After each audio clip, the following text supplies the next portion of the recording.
talk about the challenges that students and others have faced with this crisis. Okay? So I became interested in this last semester. I was taking a class that had to do with divided societies. And so I decided to do a study, discourse analysis. And if you look here, you'll see that the news has always covered the Ukraine-Russian war, conflict, very avidly. They've talked about the energy shortages, the financial markets, the human rights issues. But my study sought to see how the U.S. media was reporting that of Russian and Ukrainian students studying abroad, especially in the United States.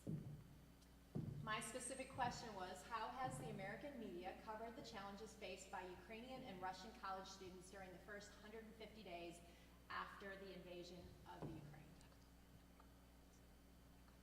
I found out that the media often focuses on perceptions of international students, especially as sources of income in the United States, instead of focusing on the challenges that they face.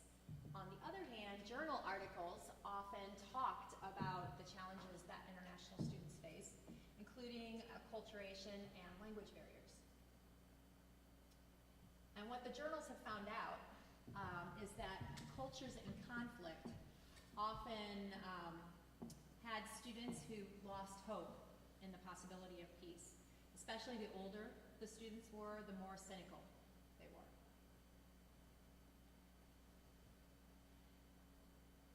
I also looked at Ukrainian and Israeli students who have faced the COVID-19 crisis. And that came right before this latest invasion. And these students already, who were here in the United States, were worried about the pandemic, and they were worried about failing with online learning.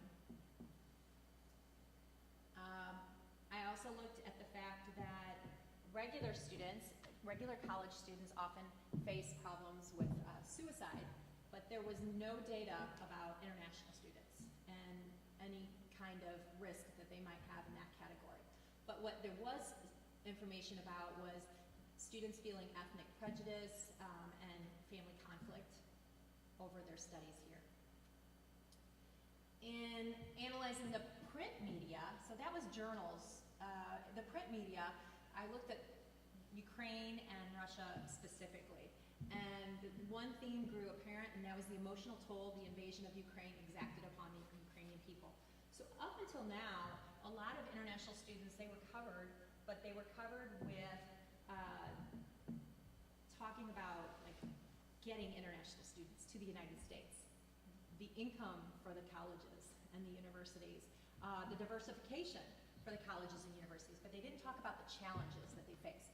So I think the Ukraine-Russia conflict really brought that out and started people looking at what are these students facing in terms of the consequences of a divided society or conflict.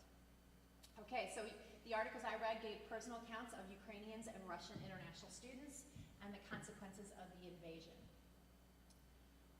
One talked about a kaleidoscope of emotions, so many different emotions that these students experienced at the time of the invasion. One student said, "I felt helpless, stressed, and ashamed for not being there." In addition, many students were worried about falling grades because they weren't sleeping and they weren't eating right. Some students felt like they were missing their family back home. One student said she wanted to hug her grandparents, who she had been unable to contact. Even trade publications such as Architectural Record told about the problems of students who were living here while the invasion was going on.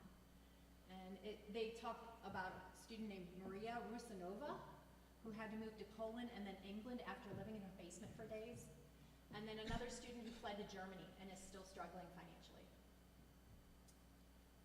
Although not as common, some of the media also focused on the struggles that Russian students faced because their home country was responsible for an aggressive act of war. In one article, they talked about how a student who was Russian-born that had citizenship in the United States, had a classmate ask him why you people were doing this to Ukraine. Also, Russian students who were in the United States were cut off from their families and friends overseas because of flight bans and possibility of drafts for young people there. In some cases, they were attending universities that no longer wished to partner with Russia. Finally, some Russian students felt conflicted. They disagreed with their government's actions, but felt love for their native culture and their families. One student even felt the reach of the Moscow government while here and refused to give her name. In addition to reporting the situations of Russian and Ukrainian students, the U.S. print media reported avenues to help Ukrainian students and other victims. And there's numerous universities working to help their students on campus, as well as those living in the Ukraine. One such effort is Uniting for Ukraine. This is a federal initiative to streamline the process for Ukrainians to come to the United States. They have to have sponsors, and they must pass security checks. Okay, so that leaves us with our guests that we have today, and we have several. I'm going to introduce the guests that we have up here on Zoom, as well as the guests that we have here in person. Okay, so on Zoom, we have Victoria Kissel. Victoria Kissel, hello. Hello, nice to meet all of you. Can you hear me? Because I don't think I can hear you anymore. Okay, all right. It's a little hard to hear you, Victoria, but I'm going to tell them that you are a person who has been both a student and is now an educator, correct? Yes, I'm working in the elementary school here in the U.S., Cape Girardeau, Missouri. Right, and she is working at a school near Southeast Missouri State University, and she's teaching K through 12. She's in an ESL classroom. Just finished 2 master's degrees, correct, Victoria? Oh, sorry, I couldn't hear you. Yeah, she finished 2 master's degrees, and she told me, yeah. Yeah, and she told me that one of those degrees she got in the Ukraine, and then the other one she got in her last semester at SEMO. Because of the COVID, she was in Ukraine last year, about this time. Okay, Clara, how are you? Hey there. Okay. Good. We can hear you fine, Clara. Tell us where you're from. Well, I'm from Albania. It's been like my first month here, I guess. So yeah, this is my first semester. Okay. All right. Thank you. And then we have Bartosz. Tell everybody where you're from. Hello, my name is Bartosz. I'm from Poland. Right. I'm 19 years old, and I'm a student of St. Charles Community College. Okay, great. And now we have Sasha. Sasha, go ahead and Hi, tell I'm us where you're from. Sasha. I lived here for 6 years, and I was studying at SCA. Yeah, Sasha. Sasha is from Ukraine. I know. Okay. Yep. You know Sasha? Yeah. Okay, wonderful. Okay. All right, and on the end over here, you want to introduce yourself? Say your name. My name? Uh-huh. My name is Cezar. I'm 16. Okay. My name is Leia. I'm 18. Okay. My name is Irina, and we're from Ukraine. They're my niece and nephew. Right. And we talked about Uniting for Ukraine. They are here through that program, correct? Correct. Yeah.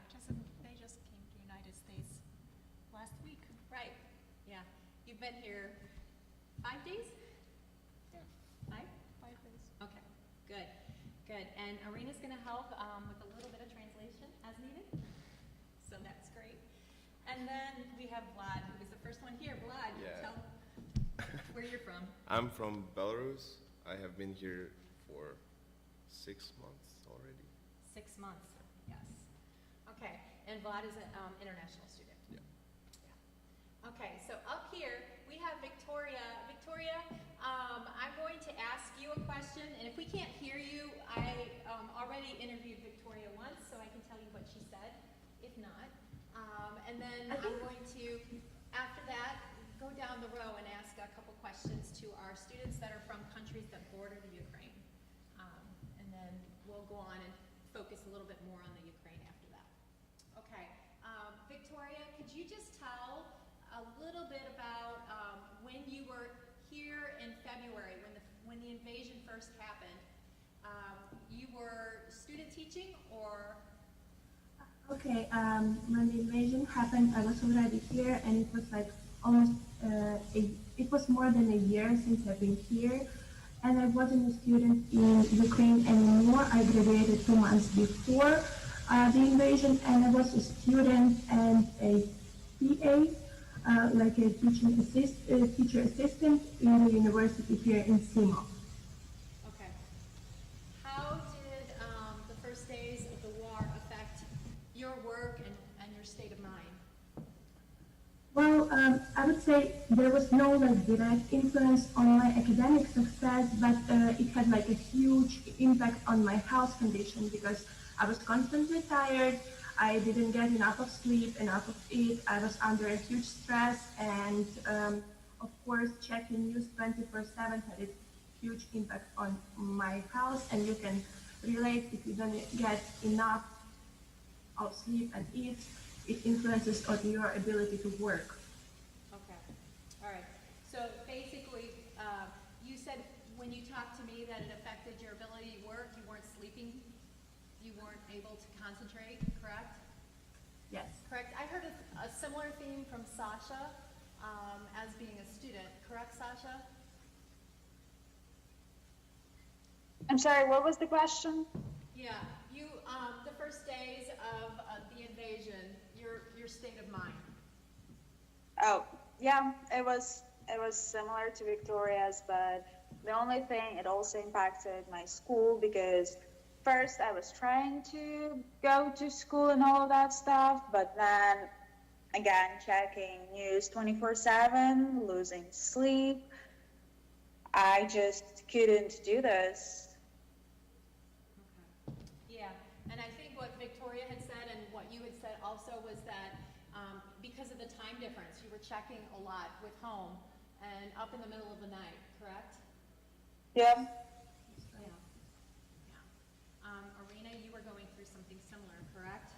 Yeah, initially I learned about the war from Facebook when people were sharing their feedback. People who lived in Kyiv back in that time, they were sharing what they saw when that happened. It was early in the morning, and I immediately checked with my family and constantly was on the phone with them, make sure they are safe. And Nazari, he was in the capital back in that time, and his family, our family lives like 5 hours drive from capital, and we were worried if he's gonna be safe, how he can get home safely.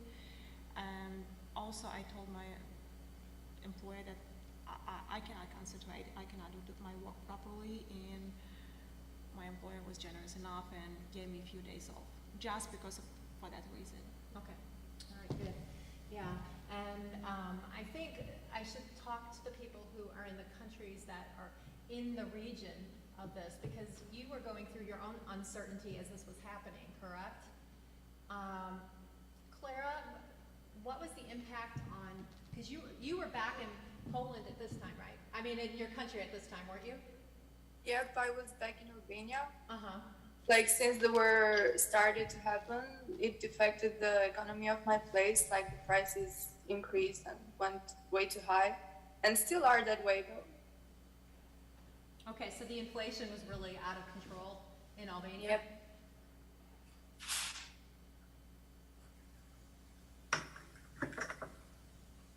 Clara, is that correct? Yep, that's true. And it's still that way. Still that way. Okay, Bartosz, what about in your country, in Poland? Oh, well, so like most of the countries, all of the like economy, the inflation was like so high. We also struggle with the wave of the immigrants from Ukraine. We like open up for them. We like, I don't know how many people right now from Ukraine is in Poland, but it's like, I would say like around 3 million people for now. So this is also like for our country, a little bit like hard to deal with. Also like the situation with the let's say, the energies. I mean, I would say that there's also problem with our, for example, the carbon that we used to buy from the Russia. So like also this is like the part that is very hard for us, because like we used to buy from Russia a lot of like carbon or like minerals that we used to use for our like, to economy to produce the energy, electricity. So right now we are also struggling with this because we need to find a different way that it's completely, Right, right. So your country's had to absorb 3 million people coming in from the Ukraine. In addition, you're trying to deal with the economic crisis because Russia has been the main provider of many of your goods, correct? Mm-hmm. Yeah. That's right. Okay. I'm going to go ahead and talk to Vlad. You can tell us Belarus. What are some of the things that during the beginning of this went through your mind, and what are some of the worries that you had? Actually, I have no idea what I thought about this, but it was like the strange feeling because no one knew that it would happen. So after I heard the first news, it was like that it's too many people staying in a line for gas because they wanna like live from Ukraine to Poland, for example. Right. They need, like, was it like lack of gas or something in Ukraine? In Chernobyl? No, in like, Nearby? Yeah. Nearby the border? I don't know. so the first feelings was, it was like around morning, I think. It was like 9 and 8. I heard like from the noon. Right. The news is very controlled in your country, correct? Yeah, but now I'm not like into it. So yeah. But before it was strange, and I was like, how to say,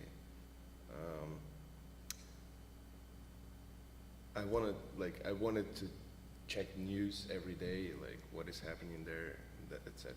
So in Belarus, actually, a lot of people actually care about it, but nothing actually happening. Like, It's affecting the economy, but not necessarily something. yeah. Yeah. I have a question regarding Belarus. You said that people do care about the conflict. Care in Yeah. what way? Because there is like No, certain so position of Belarus no in this conflict. no one. There's no Belarus people that attacks Ukraine. Actually, there is like Russian forces, like just moved around the Belarus and uses all this territory for invasion. Actually, Do you support it? what? No. Okay. You should we see had my another- T-shirt. It's like No. black, red, white. Well, I mean white, red, white. I didn't pay attention. It was just a question. Because Yeah. you're from Belarus, it doesn't matter whether you're wearing. Yeah. So I know we had another student from Belarus that was here last semester, and financially, I think he was a bit of a business person. I think financially it has been a problem for him. I don't think the economics of it is very difficult for people in all the countries around this area. I think whether it's Poland or Albania or Belarus or any of the other countries surrounding this, there's going to be effects to the country's economy, and that is probably one of the things I wanted to make sure that everybody understood. Now, I did want to ask, because I think it was very interesting, Irina was telling me that her niece and nephew both were attending high school. Well, you were in your first year of college, right? Right. Ula? Okay, and so this interrupted their education, definitely. Tell us during the first days of the conflict what happened. How did it interrupt your education? How did it affect you in the first days of the conflict? And you can talk, and she can help if you need help. in the first day of invasion, all schools and universities went on holidays, and the learning was stopped. What was that? Say that last part again, I'm sorry. The learning process just stopped. Okay. Okay. And it was just, they didn't know what to expect, and nobody knew. Right. Yeah, and I think I remember hearing that only the little children, right now, they're in person, but everybody else. September 1st is a big day in Ukraine because it's an education day, and all schools start their education process on September 1st. Definitely it didn't happen this year, and they need to engage in some education process. The older students attending classes online, and first grade, they trying to do in-person learning, but it's not actual in the school facility. They Right. just spread them among many buildings in the city, Right, so that just to they be safe. be on the safe side, definitely. Yeah, yeah. And Asara, you had to, on the day that this happened, or the day after, you had to go 5 hours back home? No, at the day I go home from Lyceum about 15 hours instead for the usual 5. So usually it takes 5 hours to get back home, Right. and on that day it took him 13 hours to get back home. 13 hours. And actually, Olga told me a story that her friend from Kiev, he was trying to get home on that day, and it took her like 3 days to get back home safely, luckily. Yeah, yeah, and both of you, your home, your area is on the western side Yeah, of the they Ukraine. live in the western part of Ukraine. Okay, which makes you feel a little better, right? A little better, just little. Yeah, yeah. So, did you have something to add? Not yet? Okay. And you already told me a little bit about on those first days you were working and how it affected your job. How did you get a hold of your family? What did you use? Like, was it difficult to reach your family? No, it wasn't difficult. I just called them on Viber, and we sent messages to each other. Next day or day after, it was some interruption of service, and I constantly asked them if I couldn't reach them. I tried to do that again and again, make sure I hear back from them, and make sure they're safe. That is was the main concern, and still is. All right. How many of you, Sasha, I think you said you had a couple friends that are in the military. Is that correct? Yes, it is. Okay, have you heard from them? Yeah, texting was 2 of them every day, and sometimes he's just like, hey, I'm gonna text you, I don't know, in a few days because I'm going to check on the situation. When they're sending them like to the front line, Right. he's going to check, and he's just like, I'm gonna be without my phone, so don't worry. And then as soon as he gets back, he just texts me. Right. Tell us what you're doing this evening. Where are you going? Me? No, I'm staying at home and I'm cooking because my grandmas are coming here and they are supposed to arrive in about half an hour to Chicago, and my parents want to pick them up from there. Yeah. Okay. So her I heard, yeah, it's a her great grandparents news. are coming. So that's awesome, right? And they're coming through United for Ukraine as well, right? Yes, my parents did the document thing, and they're coming here today because of that. Okay. Okay, good. Victoria, what family do you have back home? My family is in Ukraine currently, and my dad is in the army. He's a helicopter pilot, so he's serving now. And I don't have any relatives in the US, Okay. and nowhere abroad as well. All my relatives are in Ukraine. Right. She said that her father is serving and her mother is back home in her country, correct?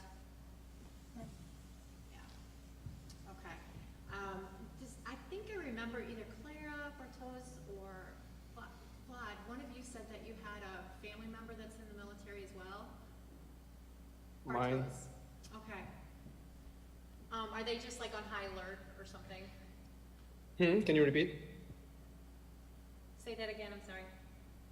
Like I didn't hear what you're saying. So like, could you repeat this? Sure. What, you said you have a family member that's in the military. Who is that? It's my dad. He's in Navy in Poland. Okay. So he's. So yeah. Have you heard anything from him that you can share? I mean, like for now, whenever. Okay, so the thing is, right now it's everything like fine. Like he doesn't have any like let's say missions or something to go on the borders in Poland or something like this. Whenever the situation was like, whenever the war started, there was like I don't know some communications from government that they receive. Like his actually group received that there is some plan that they're gonna send them, but if it's gonna like be so hard, like if it's gonna be very dangerous, they will go like on the borders. But like since like couple months everything like stopped and like everything is fine, I would say. All right, thank you. So Thank you. Yeah. I wanted to ask Victoria, we had talked about if you have students in the classroom who are from those same countries, Ukraine and Russia, or from other divided societies, what was your advice toward dealing with that in the classroom? Yeah, that's a very complicated topic, I would say, and it mostly depends on the individuals you have in your classroom, and if you work with them for a long time, the teacher knows more about the personality of that student or those students.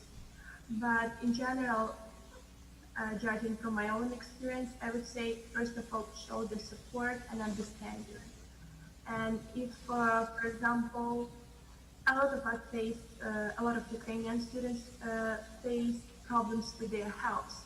And of course, for the first, like maybe week, it's important to show a lot of support and maybe give an extension. But of course, you cannot give extensions through the year because still the student needs to complete his or her work. But also when it goes with the time and people start to talk less and less about that, it's important for students to remember that the teacher is supporting you. He is with you and on your side, not taking the side in political way, but supporting morally the student.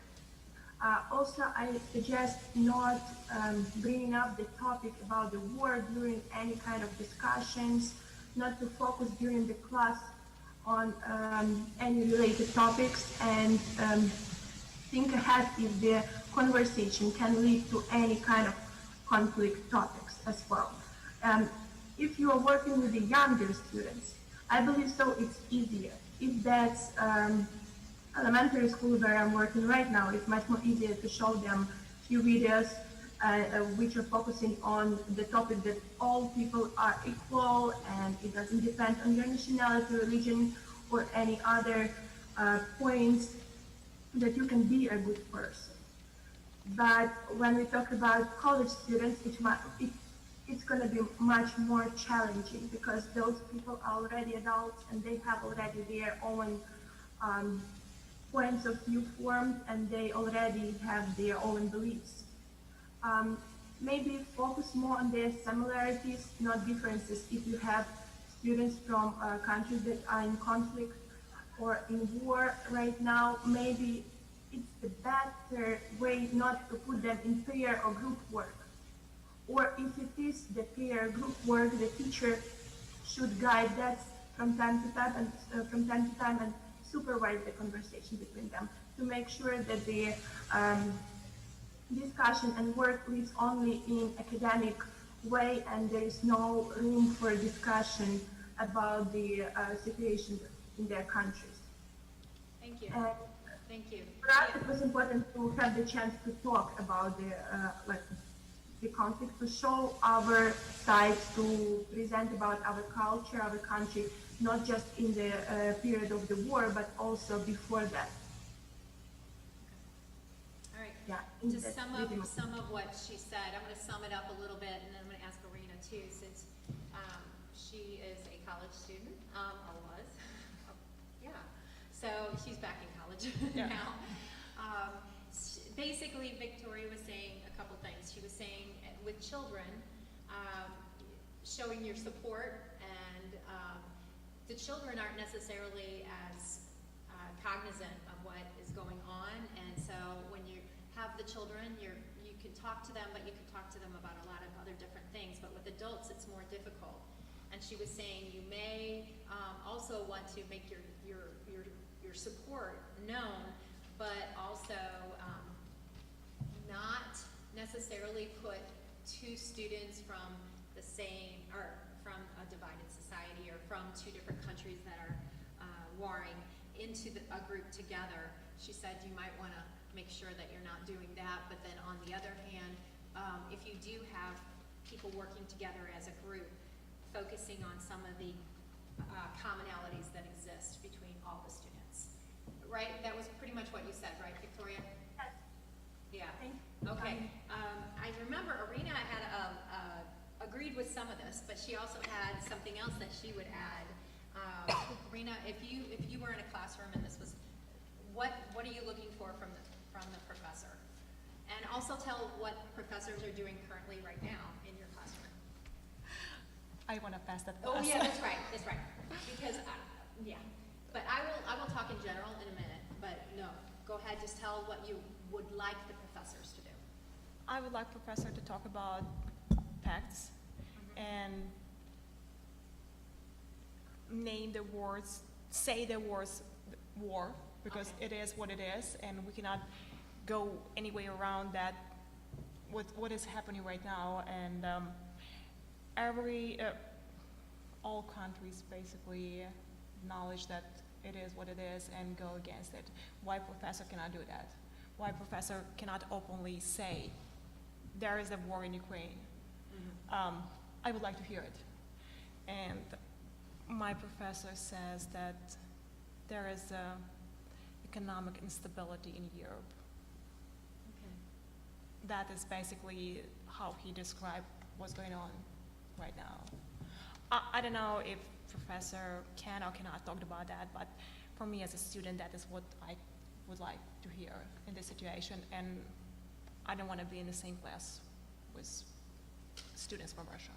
Okay. That is my position. All right. So call it what it is what she's saying. You need to definitely, if it's a war, call it a war. Yeah. That's your opinion. Why we can say that on the news, but professor cannot do that? Yeah. Okay. Good.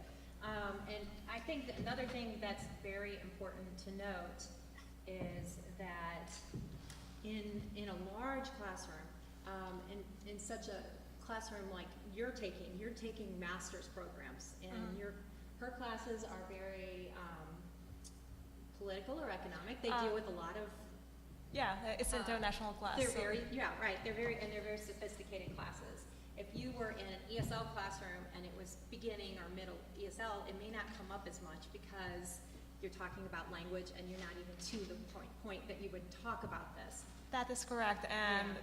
this semester it just coincidence that I'm taking international finance class. Yeah. And that is the subject that we need to talk about that. And even if professor is avoiding that war, or he wants to concentrate a little bit more on any other financial aspects or theory, I understand that. But if we have a discussion board, I definitely mention my opinion regarding the question that has been asked. Okay. Do you feel free to give your opinion? Yeah. Okay. Yeah. That's good. That's what college and universities are for, right? On the discussion board, we have a question, and I feel that I'm not just expressing my opinion, I'm just answering the question that professor asked us. Okay. Good. Good. And other students can read what I said, and actually some of them didn't know that work was a huge problem with food, and because we cannot export grain. Right. Some of them didn't know, and they read my post, and then, oh, really? That is the problem that we are having right now? Right. Yeah, and it would make a good discussion to debate the ethics of starvation as a war Yeah. strategy, you know, so that's good. let's see, I did want to ask to our students who just came here, could you tell about the process of trying to come to the United States and how you tried to come to the United States first and then what you ended up doing? Як ви сюди в'їхали, як ви добралися сюди? Скажи, що ти не пройшла інтерв'ю.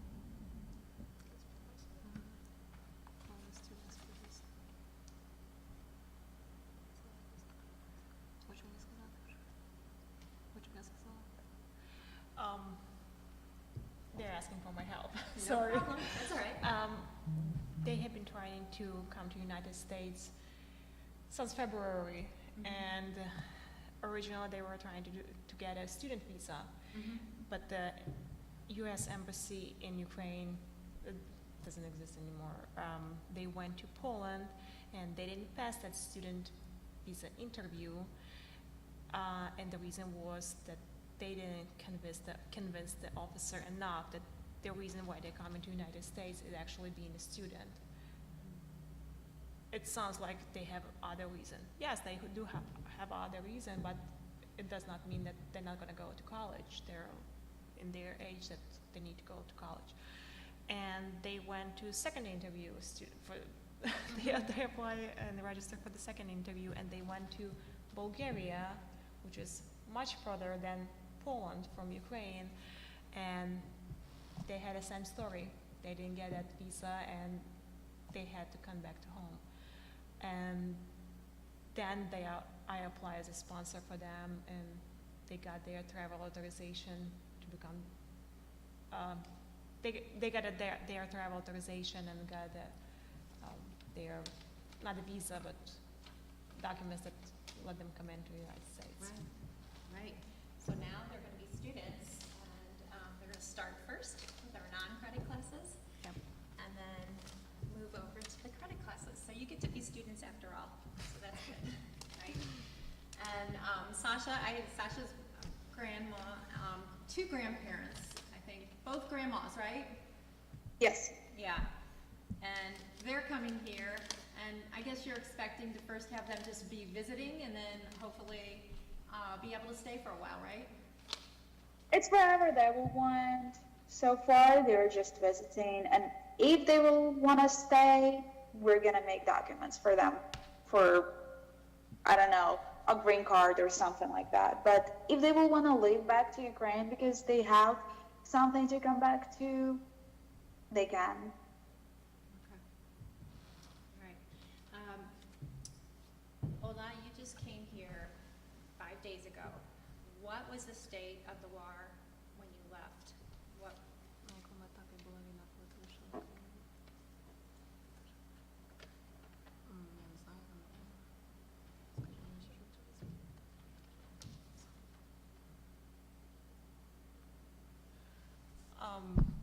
At the time when they left the country, the situation was getting better. Like a lot territories Ukraine was able to get back, like eastern part of Ukraine. But a few days later, they already were here, and we saw on the news that more than 400 people just were buried in one grave. So it was just a horrible. I couldn't comprehend that. Okay. All right.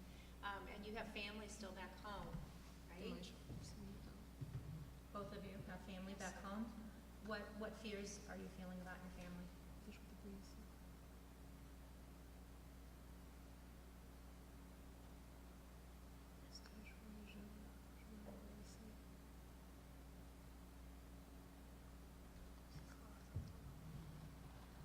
She just wants them to be safe and alive. Okay. Okay. All right. You have friends back home? Sorry.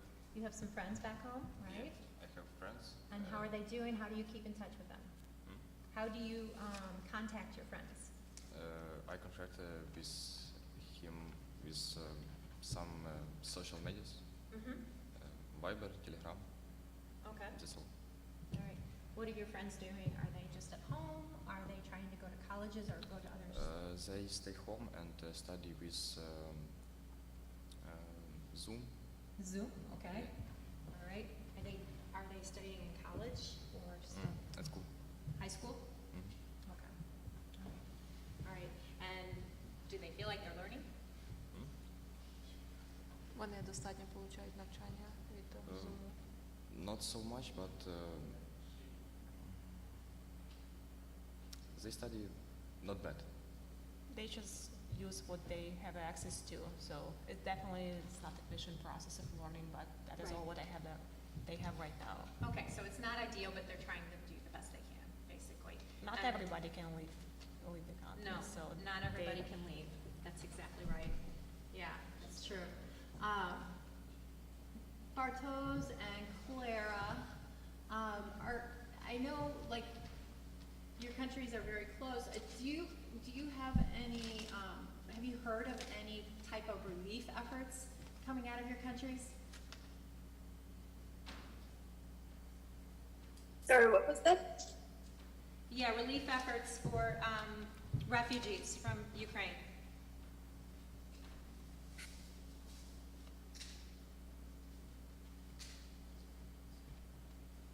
I don't know, I'm not sure about. You're not sure, you said? Yeah, I don't really Okay. know. Bartos, what about in Poland? Honestly, no idea. Okay. Okay. Yeah, because what I mean, the U.S. media covers this a lot, and what I've seen is like during the first days of the war, a lot of people in Poland were trying to give things to the people coming in, like diapers for babies. Yeah, like actually, yeah, we used to have it, and like we still have something like this.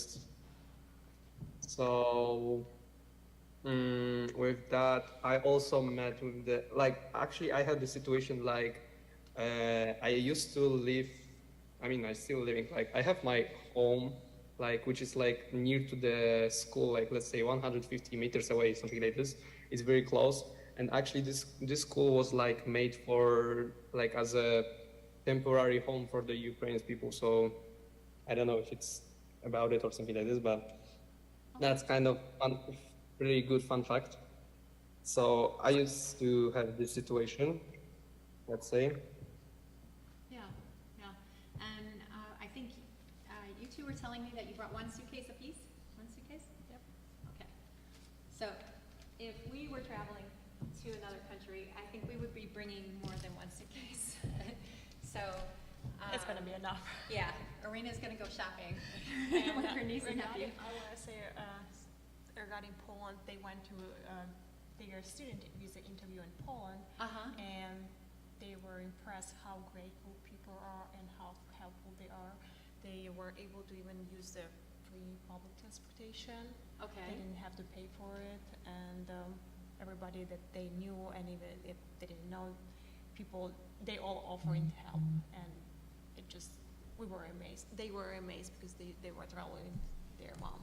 Okay. And I wanted to thank you how grateful the Ukrainian people are for tremendous help that Polish people are offering. Yeah, and that brings me to one of my last questions I wanted to ask, and that was when I did my study, and everybody pretty much knows that the media has been all over this story, but then they've also been trying to look at the challenges that students face. Why do you think the U.S. media is so interested in this particular story? I mean, there's wars all over the world, right? What do you think? Is there a tie? Why do you think it's something that the U.S. media is interested in? And just your guess. It doesn't have to be. I know United States provide some support, not some large support, like money-wise, and some jets that have been sent to Ukraine to support that war, and I think that is the hot topic, and everybody wants to know. I don't really trust any other news that American news, and Okay. I like how they cover it. So Yeah, that's a very good point, though. why not? Yeah, yeah, very good point. Okay, all right. I think I've gotten to most of my questions. Did anybody in the audience have a question that you might want to ask? I would like to add some. We were discussing with you about the reaction of people from Russia who I met here, and I would like to say that, for example, in contrary to the girl who unfollowed me on the Instagram, my professor, who is from Russia, Dr. Ustinova, she's working here at SIMO. That was the person who gave the most support for me and my friends here since the invasion started. So maybe people like this can be the example too for other people.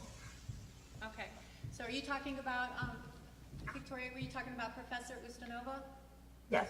Okay, yeah, okay. And she's from Russia? She's originally from Russia. She Right. moved here some time ago. She works now at the university. Right, she's a colleague, and she's worked in the United States for a long, long, long, long time, right? But you're Yes. saying that she offered a lot of support to you through this Yes, process. Ukrainian students, she offered, I would say, the most support we've got from anyone being here. The most support you've gotten from anybody. And we got a lot from other people as well, but she was one of Okay. the people who supported the most. All right, that's a good point. That's a very good point. Not to put everybody in the same category because of the country where they were born. Correct. Okay, that is a very good point. Anybody else have anything to offer? Sasha, did you have any questions or anything you wanted to tell us about? No. Okay, all right, thank you, Sasha. I appreciate you making the time today. Okay. That's not a problem. I'm always ready to talk about the invasion because everybody is supposed to know about what's going on right now. Right, right. Yeah, and I remember when Sasha was my student last semester and she was going through all this, and you were writing me a lot, right? Telling me that you couldn't sleep. And, Yep. yeah. Because I couldn't do my homework because I was working a lot. I also quit my job after all that. Everything just went down, and just now I'm figuring everything, all of the problems and stuff that I got through this, 4 or 5 months. Right, and sometimes you just wanted to talk, and I think that's a good point too. As educators, sometimes we have to realize that our students may want to talk. You sometimes met with me outside of class and we talked about it, correct? Well, yeah, but see, I'm the kind of person that doesn't like to talk to people about my feelings. Mm-hmm. So I'm like, I didn't do this because of this, and this, but Right. And that my was friends helped me a lot.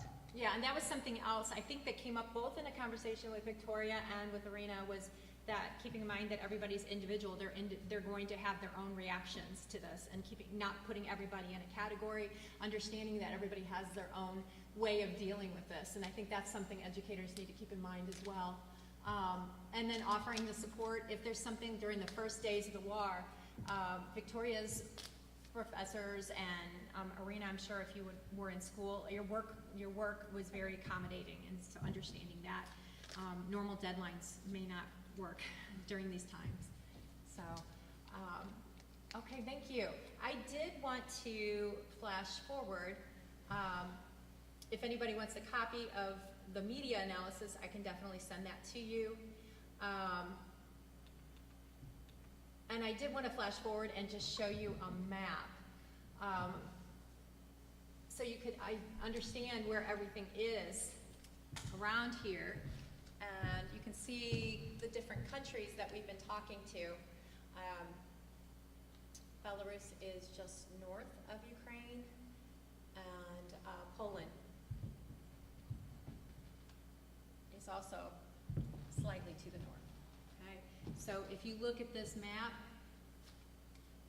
the area that Irina is from It's the western part. would be over here, right? Right. It says Khmelnytsky Oblast. Okay. Okay. And the area that Victoria's from? It's gonna be Vinnytsia region, just right next to Khmelnytsky region, Okay. All right. the central part of Ukraine. came. Right. Yeah, so, this is something that we'll keep an eye on, of course, and every day the news changes. As you were saying just a couple days ago, people were optimistic, and then you hear something that happens, and it's definitely something that we'll probably be dealing with our students for a while. I don't remember if it was Victoria or Rena that said when this first started, you thought maybe it wouldn't last as long as it did. I said that. You said that, yeah. So that's another thing. When this first started, you thought it was just going to be a few weeks, and I compared that to COVID when it first started. We all thought, okay, we're closing down for just a month or two. And so if you think about the time period of this conflict, this war, and you look at the fact that all our students were already suffering from COVID, having to attend online, and your high school years, like you were a senior when COVID was going on, correct? You were the he last was. year of high school during COVID? He was. Okay, he was. Last year of high school for COVID, right? And then the war comes in place. So when you come to our college, you're gonna have to participate in all the activities and have a great time to make up for all that, right? I'll make sure they're gonna do that. You're gonna make sure they do that? Okay, good. All right. Thank you to all the guests who came. I really appreciate it. Victoria, I think I'm gonna look forward to, Victoria is probably gonna be teaching a little bit for us in the future, and so I'm looking forward to Victoria doing that. And Sasha will be coming back as a student. And Clara, thank you so much for taking time out of your day. Vlad as well, and Bartos, I think he's off the screen. And I really want to thank everyone who came, and hopefully you've learned a little bit more about the experiences that these students have had to endure during this terrible conflict. And that's about it. Thank you so much for doing that. Thank you so much for being a Teaching us out. Have a good day.